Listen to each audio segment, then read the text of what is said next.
आजकल एक नया ट्रेंड चल रहा है, सब कुछ रिच दिखना है, चाहे जेब खाली क्यों ना हो। High and sneakers, luxury skin care और फॉरेन ट्रिप्स, और बाद में बैंक बैलेंस जीरो। ये जेंजी 1997 के बाद पैदा होने वाली जनरेशन एक अजीब ब्रोक बनने के दौड़, बस रिच दिखने के लिए। लेकिन ऐसे क्यों हो रहा है? क्या इस जनरेशन को पैशन की वैल्यू नहीं है या कहानी कुछ और है? चलिए समझते हैं इसी शो ऑफ कल्चर के पीछे असली दुनिया। सोशल मीडिया जैसे इंस्टाग्राम, टिकटॉक, यूट्यूब, ये सब बन गया है एक डिजिटल फैशन की दुनिया। एक पोस्ट में मालदीव्स का ट्री, दूसरे पोस्ट में लुइस व्हिटन का बैग, और हम 9,000 सैलरी से 2,000 का शू ले रहे हैं सिर्फ एक सेल्फी के लिए। क्रेडिट कर्मा के 2024 के मुताबिक 43% जेंजी अपने आप को फाइनेंशियल कम महसूस करते हैं और 38% तो सिर्फ इम्प्रेस करने के लिए ओवर स्पेंडिंग करते हैं। क्या ये लाइक्स एंड व्यूज इतने पावरफुल हो गए हैं कि लोग अपने असली लाइफ बर्बाद करने के लिए रेडी है? हाँ,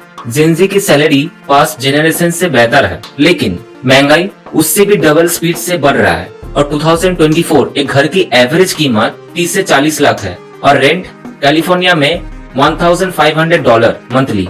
पर फिर भी लोग $1,000 का आईफोन ले लेते हैं ताकि ब्रोक ना दिखे। यानी पैसा आते हैं पर दिखावा में उड़ जाते हैं। कह रहे हैं कि मंदिर में फूल बेचते हैं, ये सच बात है? फूल पत्ती हम बेचीला भैया, ये खाली हमसे 3 दिन से खाना ना खाता हूँ। अच्छा, ये खाना नहीं खा रहे? आईफोन के लिए खाना नहीं खा रहे? नहीं।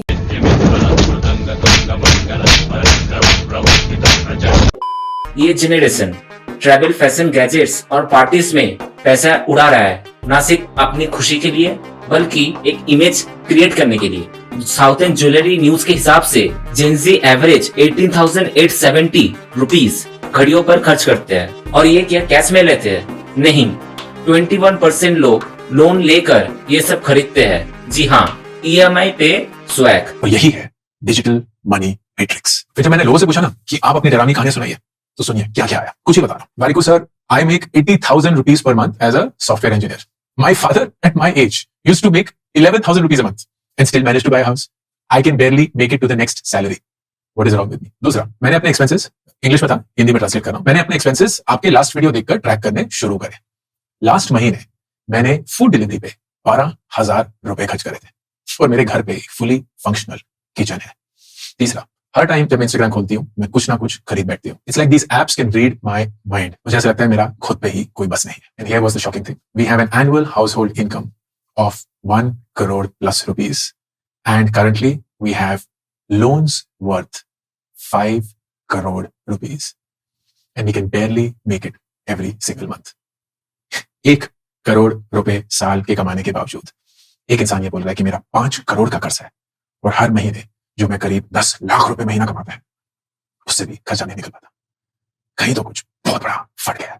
बजट बनाना, पैसे इन्वेस्ट करना, क्रेडिट स्कोर समझना, ये सब स्किल स्कूल में सिखाए नहीं जाते और घर पे भी पेरेंट्स के पास वक्त नहीं होते, तो रिजल्ट $50 हर हफ्ते फास्ट फूड पर स्पेंड हो जाते हैं, जबकि घर के खाना सिर्फ 100 रुपए में बन सकते हैं। ये जनरेशन को सिर्फ खर्च करना आता है, बचाना नहीं। सिर्फ जेंजी को ब्लेम करना अनफेयर होगा। सिस्टम भी खराब है, student loans, high inflation, job market crash, ये सब जेंजी को शॉर्ट टर्म थिंकिंग की तरफ ढकेल रहा है। उनका सोचना यह है कि फ्यूचर अनसर्टन है तो आज ही जी लो, और सोशल मीडिया तो बोलता ही है flaunt it even if you can't afford it. हर नए प्रोडक्ट, हर नए ट्रेंड के पीछे एक इमोशनल हाई होती है, डोपामाइन रश। एक नए शू के साथ मिलेगा 400 लाइक, एक लग्जरी ट्रिप के साथ मिलेगा रिस्पेक्ट। तो जेंजी ये सब खर्च और खरीदते हैं सिर्फ एक मोमेंटरी रिच खुद को फिल कराने के लिए। लेकिन इन सब का सॉल्यूशंस का क्या?